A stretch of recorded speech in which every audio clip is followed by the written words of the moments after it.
Hey guys, I had an idea here about if we changed the orientation of the system from a horizontal position to a vertical chimney position that would allow us to eliminate the need for a fan, because then we could just rely on the natural convective processes of heat rising instead of having to push it, so that the heat would just rise naturally through the tube and therefore through the monolith. And I thought further, if we made the monolith fit snugly within the pipe, so there's no gaps, it would just ensure that all of that heat just rose through the cells in the honeycomb itself.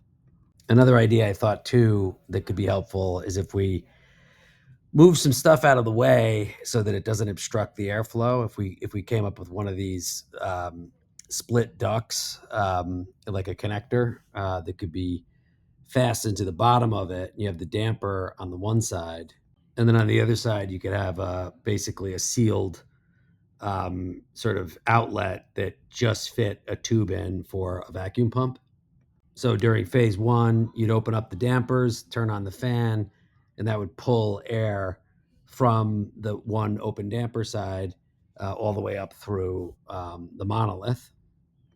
And then during phase two, desorption, you'd shut the dampers, obviously, and then you turn the heat on and the heat just flows through it. You could also have a vacuum going at the same time. The way that Will said, we could come up with a way that we sort of get the same effect by combining the heat and the vacuum. So curious if you guys thought that would be interesting. If we don't turn the vacuum on at the same time, we can just let it do its thing with the heater. And then when it hits a certain point, we turn it off and then turn the vacuum on just to suck the air out.